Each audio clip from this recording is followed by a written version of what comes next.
الرحمن الرحیم وبہ نستعین وصلی اللہ علی نبینا محمد وعلی آلہ وصحبہ اجمعین ومن تبعهم بإحسان إلی یوم الدین وبعد۔ قال اللہ تبارک وتعالی قل هذه سبیلی ادعو الی اللہ علی بصیرہ۔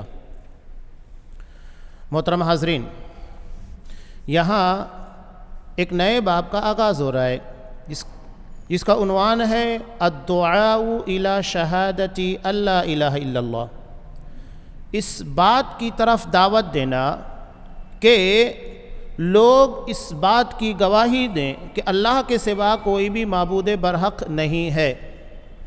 دعوت توحید جسے ہم آسان زبان کے اندر کہیں، اس کی طرف لوگوں کو بلانا۔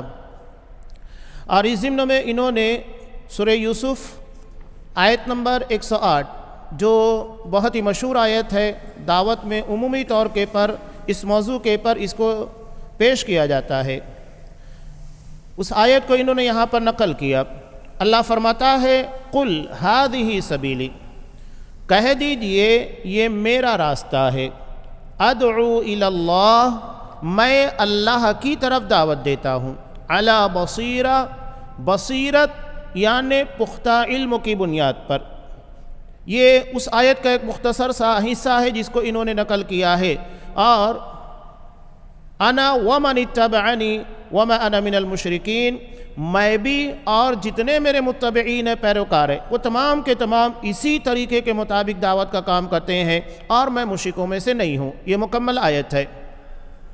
اب اس میں جو اصول اور ضابطے بیان کیے گئے وہ بہت اہم ہے۔ سب سے پہلی چیز یہاں پر شرح کے اندر شیخ محمد بن صالح العثیمین رحمہ اللہ نے ارشاد فرمایا کہ مؤلف کی حسن ترتیب کے پر قربان جائیے کہ انہوں نے سب سے پہلے توحید کا تذکرہ کیا، اس کے بعد شرک کے بارے میں، اور اس بنیاد کو قائم کرنے کے بعد کہ جب بندہ توحید کا اور شرک کا علم حاصل کر لے، اس کے بعد اس باب کو قائم کیا کہ دعوت دی جائے اللہ کی توحید کی طرف۔ یعنی جب تک آپ کے پاس علم نہیں ہوگا دعوت کیسے دیں گے؟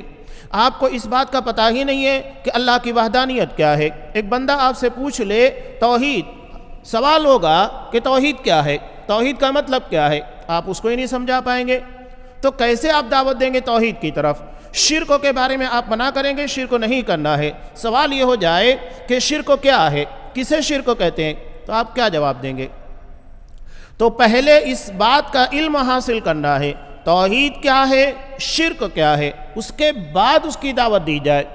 تو اس کے بعد انہوں نے یہ قائم کیا توحید کی گواہی کی طرف لوگوں کو بلانا، اور اس کے بعد جو انہوں نے آیت نقل کی بہت ہی مشہور اور اصولی آیت ہے جس میں دعوت کے اصول اور ضابطوں کو بیان کیا گیا ہے۔ شیخ محمد بن صالح العثیمین رحمہ اللہ بیان کرتے ہیں کہ اس باب کو قائم کرنے کا مقصود یہ ہے کہ بندہ جب بذات خود توحید پر قائم ہو جائے، شرک کو سمجھنے کے بعد اس سے اپنے آپ کو بچا لے، تو اس کی ذمہ داری ہے وہ دوسروں کو بھی دعوت دے، دوسروں کو بھی ان تمام تعلیمات سے متعلق آگاہ کرے۔ اس لیے کہ سورہ عصر میں اللہ نے ارشاد فرمایا کہ وَتَوَاصَوْا بِالْحَقِّ، آپس میں ایک دوسرے کو حق کی وصیت کرنا ہے، یہ ذمہ داری ہے۔ تو یہ بہت بڑی ذمہ داری ہے، لیکن کب؟ جب آپ کو اتنا علم حاصل ہو جائے کہ ہاں لوگوں کو اچھے طریقے سے سمجھا سکیں۔ اب اس کے آگے ارشاد فرماتے ہیں کہ یہ اللہ نے جو ارشاد فرمایا قُلْ هَذِهِ سَبِيلِي، کہ یہ میرا راستہ ہے۔ اب یہاں میرے راستے سے مراد کیا ہے؟ یہ وہی راستہ ہے جو نبی کریم صلی اللہ علیہ وسلم دین اور شریعت لے کر آئے۔ یہ سبیل سے مراد وہ راستہ ہے، وہ عبادتیں ہیں، وہ تمام معاملات زندگی ہے جو آپ صلی اللہ علیہ وسلم لے کر آئے ہیں۔ ادعو، میں دعوت دیتا ہوں، بلاتا ہوں۔ اب یہاں یہ کہتے ہیں کہ دعات الی اللہ، اللہ کی طرف دعوت دینے والے، ان کی دو قسمیں ہیں، اور یہ بات بالکل واضح ہے، اس چیز کو سمجھنا بہت ضروری ہے۔ اب یہ جو نقطہ یہ بیان کرنے کی کوشش کر رہے ہیں بہت ہی اہمیت کا حامل ہے۔ یہ کہہ رہے ہیں کہ دو طرح کے دعات ہوتے ہیں، دعوت دینے والے۔ سب سے پہلے ہے داعٍ الی اللہ، اللہ کی طرف دعوت دینے والے، اور دوسرے کون ہیں؟ داعٍ الی غیرہ، اللہ کے علاوہ دوسروں کی طرف دعوت دینے والے۔ اب اس میں تمام لوگ آ جاتے ہیں، چاہے کوئی اپنی ذات کی طرف دعوت دے، اپنے مسلک کی طرف دعوت دے، یا شرک اور کفر کی طرف دعوت دے۔ آج ہم دیکھ رہے ہیں نا، بہت سارے لوگ دعوت کے نام کے پر لوگوں کے درمیان کفر اور شرک کو پروس رہے ہیں۔ کیوں؟ اس لیے کہ ان کو پتہ ہی نہیں ہے کہ توحید کیا ہے، شرک کیا ہے۔ اگر وہ علم صحیح طور پر حاصل کرتے تو لوگوں کو شرک کی طرف کبھی دعوت نہیں دیتے، بلکہ توحید خالص پیش کرتے۔ چنانچہ یہ کہتے ہیں فَالدَّاعِي إِلَى اللَّهِ تَعَالَى هُوَ الْمُخْلِصُ، اللہ کی طرف دعوت دینے والا حقیقت میں یہ وہی مخلص داعی ہے جو چاہتا ہے کہ لوگ اللہ کی طرف پہنچے، وہ اللہ تک لوگوں کو لے جانا چاہتا ہے۔ حضرت ربیع بن عامر رضی اللہ تعالیٰ عنہ جب مسلمانوں کی فوج یہ فارس جو موجودہ ایران ہے اس کی سرحدوں تک پہنچی تو رستم جو کہ اس وقت فارس کی فوج کا سپہ سالار تھا، اس نے مسلمانوں کے ایک نمائندے کو اپنے پاس بلایا تو حضرت ربیع بن عامر رضی اللہ تعالیٰ عنہ کو بھیجا گیا۔ یہ سادہ لباس پہنے ہوئے ایک معمولی سے خچر کے پر بیٹھ کر اکیلے گئے اور رستم کے خیمے میں داخل ہوئے، اس کی قالینوں کو چھیدتے ہوئے اور اس کے سامنے جا کر کھڑے ہو گئے۔ حالانکہ رستم وہ تھا جس کا نام سننے کے بعد لوگوں کو پسینہ چھوٹ جاتا، لیکن یہ اللہ کی ہیبت دلوں کے اندر جب آتی ہے تو بڑے بڑے لوگوں کی ہیبت دلوں سے باہر نکل جاتی ہے، خوف اور ڈر نہیں رہتا ہے۔ چنانچہ اس کے سامنے جا کر کھڑے ہوئے تو وہ سوال کیا کہ آخر تم لوگ عرب سے اتنے دور دراز کے علاقے کے پاس کیوں آئے ہو؟ ہماری سرزمین، ہماری سرحدوں تک کیوں پہنچے ہو؟ تمہارا مقصد کیا ہے؟ تب انہوں نے ایک جملہ کہا تھا، مختصر سا پیغام دیا تھا، ایمبیسڈر بن کر گئے تھے۔ انہوں نے کہا ان اللہ ابتعثنا، ہم آئے نہیں ہیں، اللہ نے ہم کو بھیجا ہے۔ یہاں تک آنا یہ ہماری ذمہ داری نہیں بلکہ اللہ کی طرف سے سونپی گئی ذمہ داری ہے، یہ ہمارا ذاتی مشن نہیں ہے بلکہ اللہ تبارک و تعالیٰ نے اس کے لیے ہمیں چن لیا ہے۔ اب اس جملے کے اندر وہ تمام لوگ جو دعوت کے کاموں سے جڑے ہوئے ہیں، یہ تمام لوگوں کے لیے بہت بڑی خوش نصیبی ہے کہ اللہ نے ہمیں چنا ہے کہ ہم اس کے دین کی خدمت کریں کسی بھی شکل میں۔ اللہ نے آپ کو علم دیا ہے، علم کے ذریعے آپ کو علم نہیں ہے لوگوں کو جوڑ کر، اللہ نے آپ کو نہیں دیا وقت دیجئے گا، نہیں ہے مال لگائیے، اس کے لیے جو بن سکتا ہے وہ کیجئے، وہ آپ کے لیے انشاءاللہ اجر کا باعث بننے والا ہے۔ تو یہ کہا ان اللہ ابتعثنا، اللہ نے ہمیں مبعوث کیا ہے، یہ ذمہ داری اللہ نے ہمارے کاندھوں کے اوپر ڈالی ہے۔ کیوں؟ لنخرج عباد اللہ من عبادت الانسان الى عبادت اللہ، تاکہ اللہ کے بندوں کو انسانوں کی، مخلوق کی بندگی اور پرستش سے نکال کر اللہ کی بندگی کی طرف لائے، یہ ہمارا مشن ہے۔ اصحاب کرام کو بھی اللہ نے جامعیت عطا کی تھی، تھوڑے سے الفاظ میں بڑی بڑی باتیں کہا کرتے تھے۔ پہلا تو مقصد بالکل واضح کیا، ہم آئے نہیں، اللہ نے ہم کو بھیجا ہے، یہ ذمہ داری اللہ کی طرف سے ہمارے پر سونپی گئی۔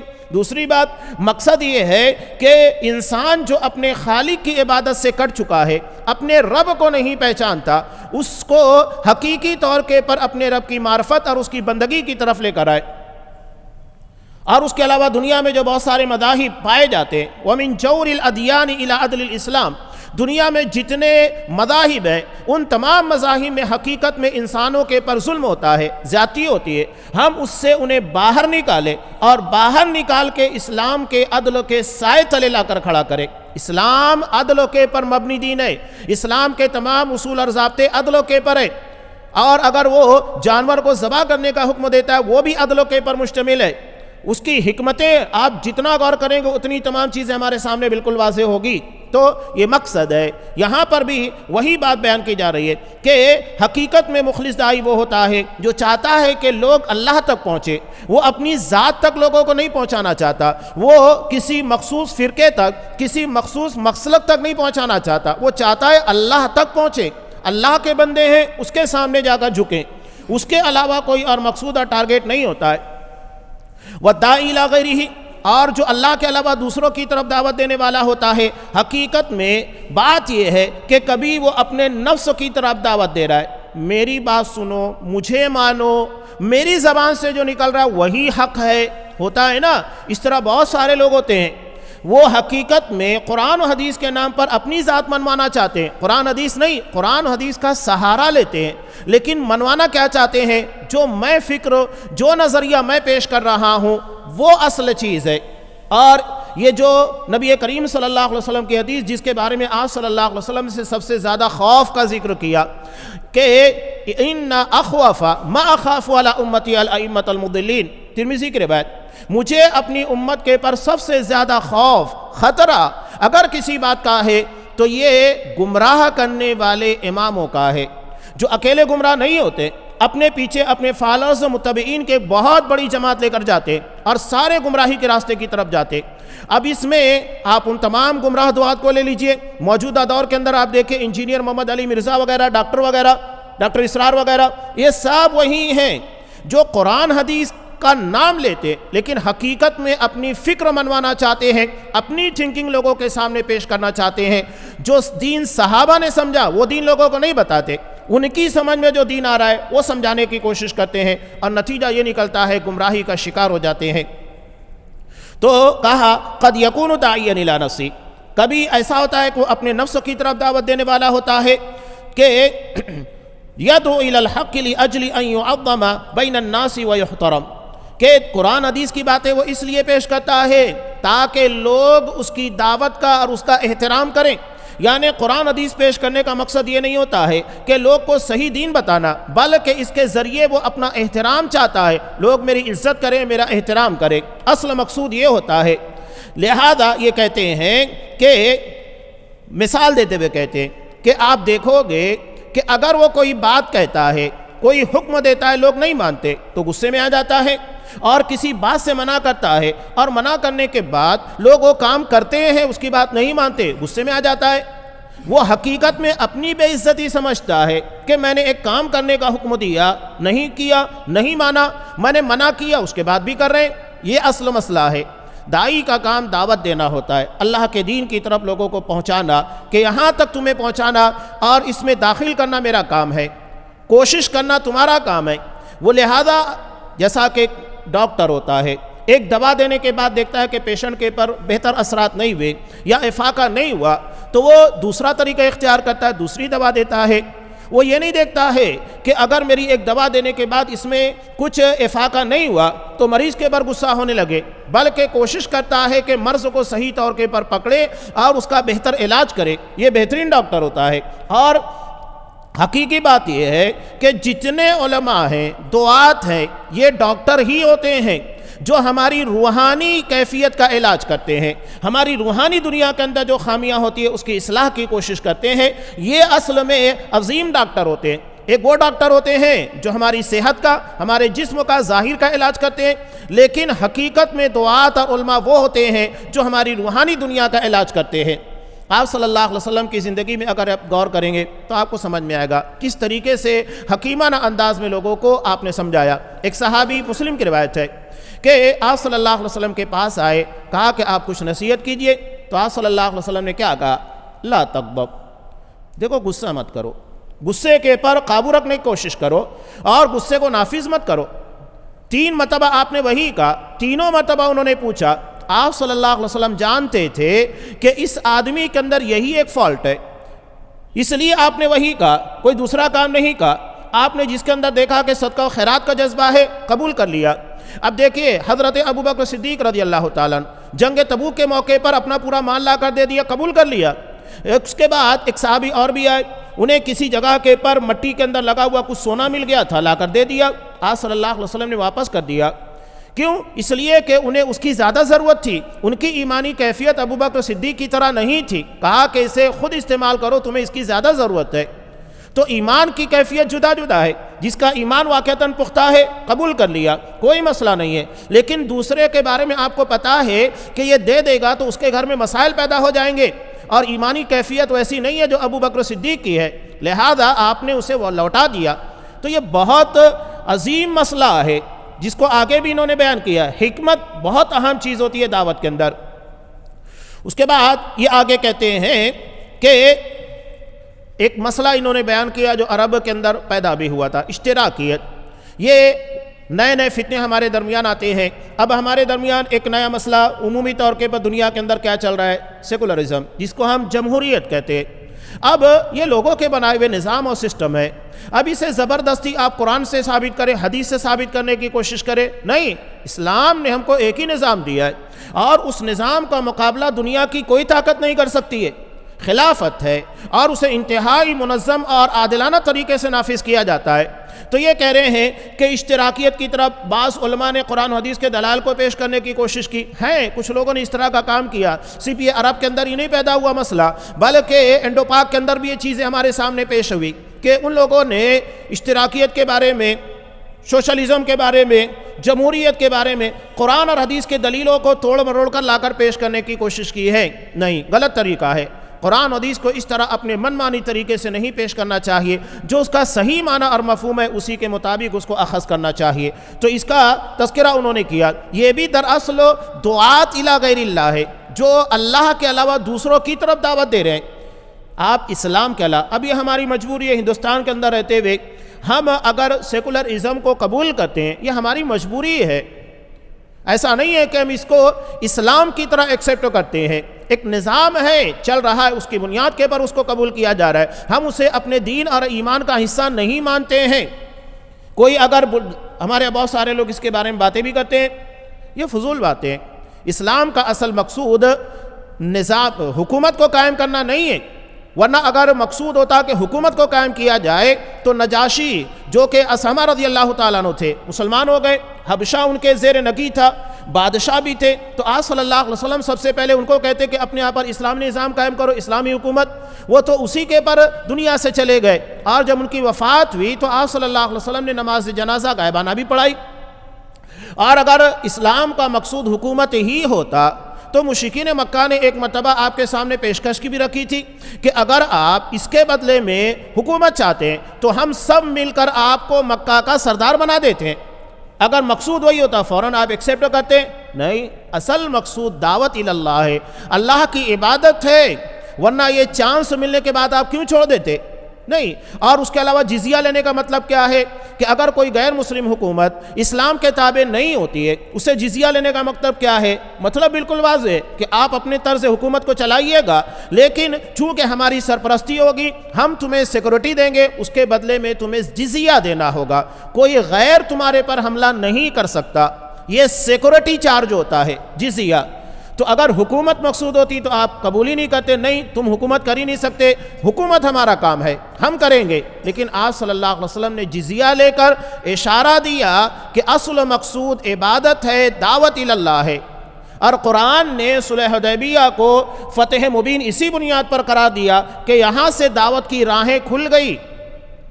10 سال تک ایک معاہدہ ہوا جس کی بنیاد کے پر اسلام اتنی تیزی کے ساتھ پھیلا جو اس کے پہلے نہیں پھیل سکا تھا۔ تو اصل مقصود عبادت ہے۔ قرآن صاف کر کہتا ہے کہ وَمَا خَلَقْتُ الْجِنَّ وَالْإِنسَ إِلَّا لِيَعْبُدُونِ، میں نے جن و انس کو محض اپنی عبادت کے لیے پیدا کیا۔ اللہ نے یہ نہیں کہا کہ حکومت کے لیے پیدا کیا۔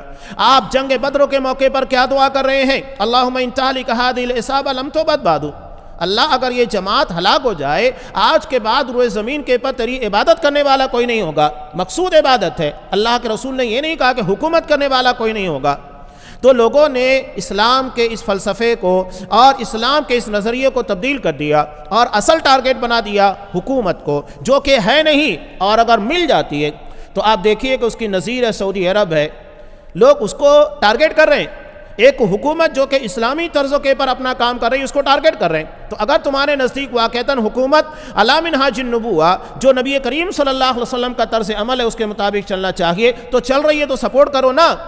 اس کو سپورٹ نہیں کریں گے، ترکی کو کریں گے، ایران کو کریں گے، جو سراسر کفر اور شرک کے پر مبنی ہے، اسلامی طور طریقوں سے ہٹی ہوئی ہے، اسے سپورٹ کریں گے۔ اس کا مطلب کیا ہے؟ اس کا مطلب یہ کہ نعرہ کچھ اور ہے، بتانا کچھ اور مقصود ہے، اور اس کے پیچھے کچھ اور چیزیں ہیں۔ اسی لیے آپ دیکھیے نا کہ یہ اخوانی جو حکومت کے بڑے لالچی ہوتے ہیں، طلبگار نہیں، لالچی، ان کا مقصد یہ ہوتا ہے کہ اس کے ذریعے پیسہ حاصل کریں۔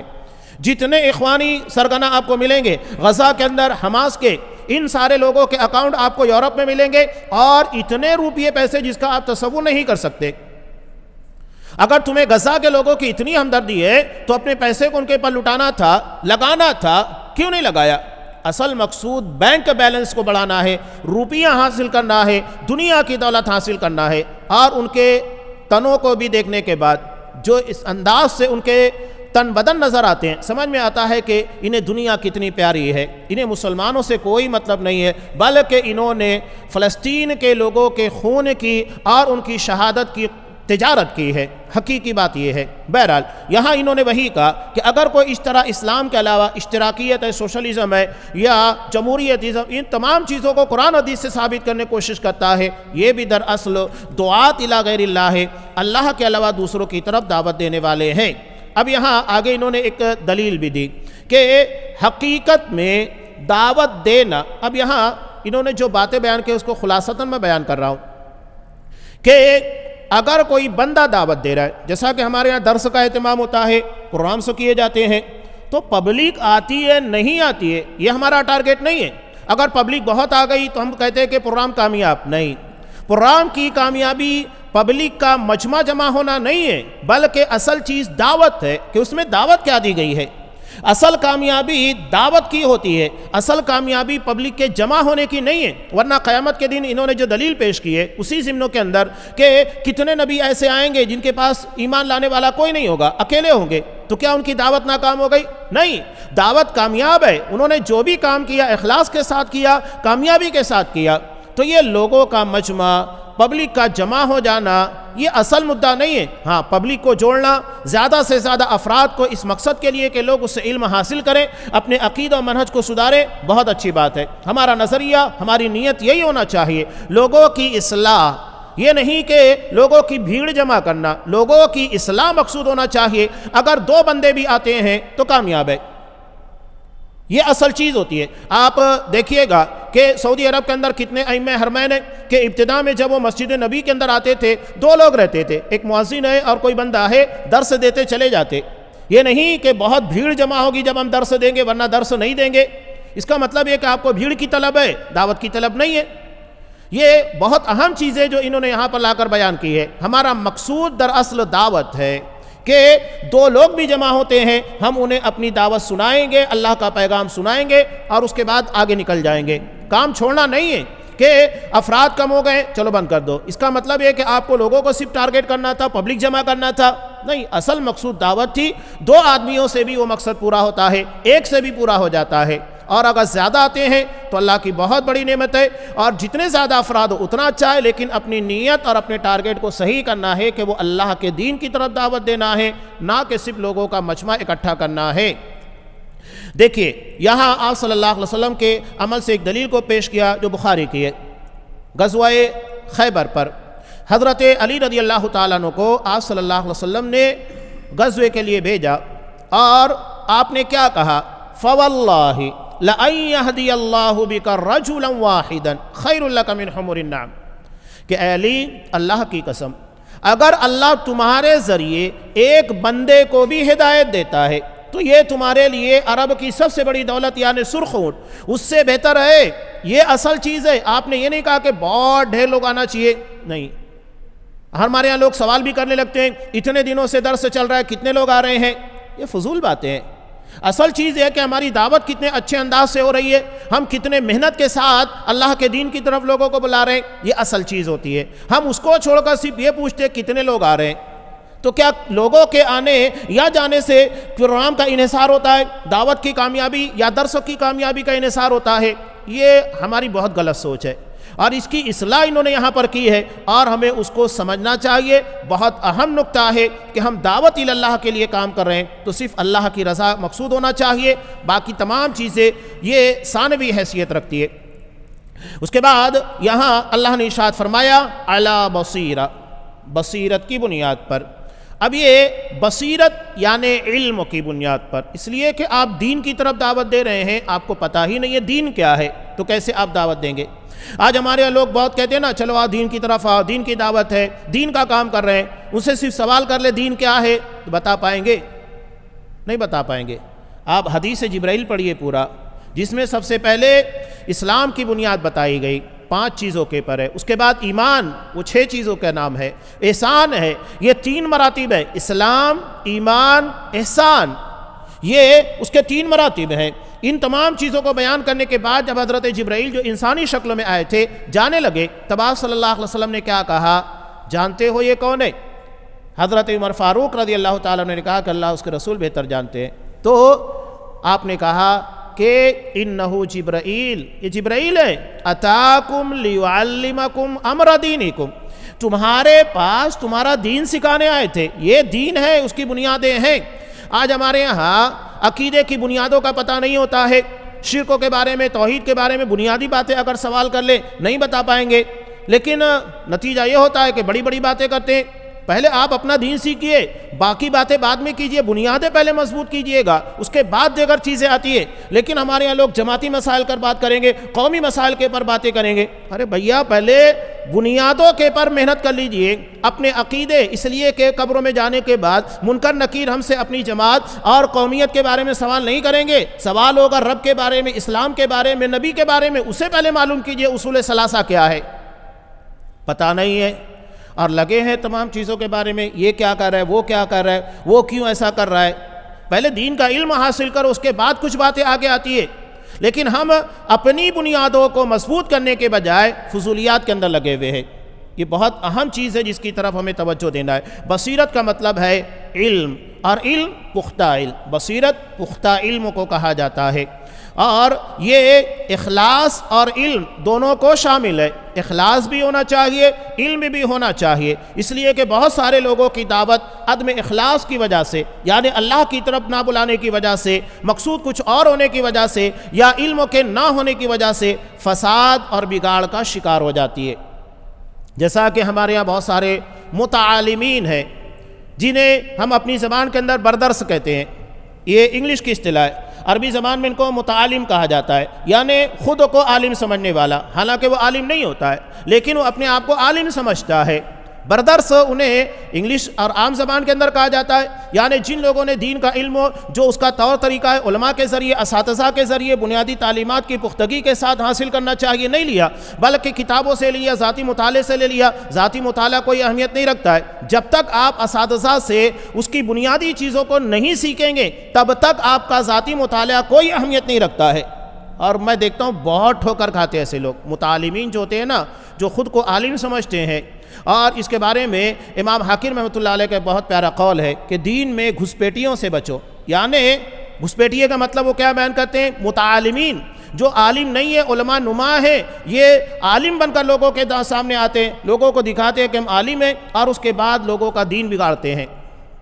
یہ بہت بڑا فتنہ ہے. تو یہ علم کی بنیاد پر کہ اگر علم نہیں ہے، اخلاص نہیں ہے، تو دعوت یقینی طور کے پر بگاڑ کا شکار ہوگی. اب یہاں علم کس بات کا ہونا چاہیے؟ پہلی چیز شریعت کا علم. آپ جس دین کو لوگوں کے سامنے پیش کر رہے ہیں اس کا علم ہونا چاہیے. اس کے بعد مدعو کا بھی علم ہونا چاہیے. ہم جس کو دعوت دے رہے ہیں اس کی کیفیت کیا ہے؟ اب ایک آدمی بہت نچلی سطح کا ہے، ہماری زبان کے اندر کا مزدور ہے، اس کو نہیں سمجھتا ہے. آپ اسے بہت ہی جامع انداز میں اور بڑے بڑے الفاظ کے ساتھ باتیں بتا رہے ہیں، تو پھر اس کو سمجھ میں آئے گی کیا؟ اس کا مطلب ہے کہ آپ کو دین کا تو علم ہے، لیکن مدعو کا علم نہیں ہے کہ اس کی کیفیت کیا ہے، اس کے علم کا معیار کیا ہے. اللہ کے رسول صلی اللہ علیہ وسلم نے مدعو کی حالت اور کیفیت دیکھ کر دعوت کا کام کیا ہے. جو جیسا تھا، قرآن مجید آپ پڑھیں گے نا، غور کیجئے، قرآن میں آپ کو کہیں ڈاکٹری لائن کی مثالیں ملے گی کہ جنین پیٹ کے اندر کیسے ہوتا ہے. آپ کو کسی جگہ کے پر فلکیات کے بارے میں، سورج اور چاند کے بارے میں مثالیں ملتی ہے. کہیں پر عمومی طور کے پر آپ دیکھیے کہ زمین کا تذکرہ ہوتا ہے، فصلیں کس طرح تیار ہوتی ہے، پکتی ہیں، اس کی کیفیت ہے. یعنی انسان جہاں بھی ہو، اگر اس کے علم کا معیار بہت بلند ہے کہ وہ ڈاکٹری ہے، ٹیکنالوجی کا بھرپور علم حاصل کیا ہے، تو فلکیات پر غور کرے اور جنین کے بارے میں، انسان کی باڈی کے بارے میں غور کرے. اور نہیں تو کم سے کم بالکل سیدھی اور سادی مثال فصلوں کو دیکھے، اس سے سمجھ میں آئے گا. اللہ نے آسان آسان مثالیں بھی دی، اور ایسی مثالیں بھی دی جو واقعتاً ذی علم ہے، اپنے پیشے سے اور جس میدان کے اندر وہ شامل ہے اس میدان کے اعتبار سے دلیلیں دی گئی ہے. یعنی ہر اعتبار سے جو جس مقام کا، میدان کا حامل ہوتا ہے، اسی انداز سے اس کو دعوت دی جا رہی ہے، اس کو سمجھانے کی کوشش کی گئی ہے. تو شریعت کا علم ہونا چاہیے، مدعو کی حالت جس کو ہم دعوت دے رہے ہیں اس کا علم ہونا چاہیے، اور اس بات کا بھی علم ہونا چاہیے کہ اس راہ کے پر لوگوں کو کیسے منزل مقصود تک پہنچائے، جنت تک پہنچائے، یعنی حکمت کے ساتھ، لوگوں کو حکمت کے ساتھ دعوت دینا یہ بہت اہم چیز ہے۔ اب دیکھیے اللہ کے رسول صلی اللہ علیہ وسلم نے حضرت معاذ بن جبل رضی اللہ تعالیٰ عنہ کو بھیجا، تو پہلے آپ نے کیا کہہ دیا؟ اِنَّكَ تَأْتِي قَوْمًا مِّنْ أَهْلِ الْكِتَابِ، معاذ تم اہل کتاب کی ایک قوم کے پاس جا رہے ہو۔ بتانے کا مقصود یہ اپنے مدعو کی حالت سمجھ لو، وہ اہل کتاب ہیں، یعنی ان لوگوں کے پر پہلے سے کتاب کا، شریعت کا، آسمانی کتابوں کا علم ہے، تورات اور انجیل کو جانتے ہیں وہ لوگ، لہذا پہلے ان کی حالت اور کیفیت اچھے طریقے سے جان لو، دعوت دینے میں تمہیں آسانی ہوگی۔ تو یہ آپ نے وضاحت کر دی۔ تو یہ بنیادی چیز ہی تھی جس کا یہاں پر آپ صلی اللہ علیہ وسلم اس آیت کے اندر تفصیل بیان کی گئی ہے شیخ محمد بن صالح العثیمین رحمہ اللہ نے، اور اس کے بعد اللہ نے ارشاد فرمایا انا ومن اتبعنی، یہ کام میرا بھی ہے اور جو میرے پیروکار ہے، یعنی تمام علماء کی ذمہ داری ہے ان اصول اور ضابطوں کو اچھے طریقے سے سمجھے اور اس کے مطابق دین کا کام کرے۔ وما انا من المشرکین وسبحان اللہ وما انا من المشرکین، کہ اللہ پاک ہے۔ پاک کا مطلب کیا ہے؟ وہ اپنے ہر عمل میں، اپنی ذات میں، اپنی صفات میں، ہر چیز میں بے عیب ہے۔ یہ تسبیح کا مطلب ہے وسبحان اللہ، اللہ پاک ہے، یعنی اللہ کی دعوت میں اگر کوئی کمی رہ گئی میں بلانے میں تو یہ میری غلطی ہے، اللہ تبارک و تعالیٰ کے دین کی غلطی نہیں ہے۔ اب ہوتے ہیں کچھ علماء کو اللہ نے اچھی صلاحیت دی، اچھے انداز سے سمجھا لے جاتے ہیں، کچھ نہیں کر پاتے ہیں، تو اس کا مطلب یہ نہیں کہ دین میں خامی ہے، دعوت میں نہیں، یہ خامی میرے اندر ہے، اللہ پاک ہے، میں دراصل عیب دار ہوں، میری دعوت میں اور میرے سمجھانے میں، میرے علموں کے اندر کمی رہ گئی ہے، اللہ کا دین کامل ہے اور اس کے بارے میں کوئی مسئلہ نہیں۔ وما انا من المشرکین، اور میں مشرکوں میں سے نہیں ہوں۔ مشرک کا مطلب ہی ہے کہ میری دعوت میں اخلاص ہے، میں اللہ کی طرف دعوت دے رہا ہوں، میری دعوت صحیح علموں کی بنیاد کے پر ہے، میں اس میں بھی مخلص ہوں۔ تو یہ سب چیزیں جاننا بہت ضروری ہے۔ اب اس کے بعد انہوں نے وہی روایت پیش کی جو حضرت معاذ بن جبل رضی اللہ تعالیٰ عنہ سے متعلق ہے، بڑی اہم روایت ہے جس میں دعوت کے اصول اور ضابطوں کا تذکرہ ہے۔ انشاءاللہ آئندہ درس میں وہ تمام تر تفصیل آنے والی ہے۔ اللہ سے دعا ہے کہ اللہ تبارک و تعالیٰ ہمیں دعوت کے متعلق علم حاصل کرنے، جو دین کا بنیادی علم ہوتا ہے، اور اس کے ساتھ دعوت کا کام کرنے کی توفیق دے، جو کہ بصیرت والا علم ہوتا ہے، بصیرت اور حکمت کے ساتھ اللہ ہمیں اس کی توفیق دے۔ آمین۔ وآخر دعوانا ان الحمد للہ رب العالمین۔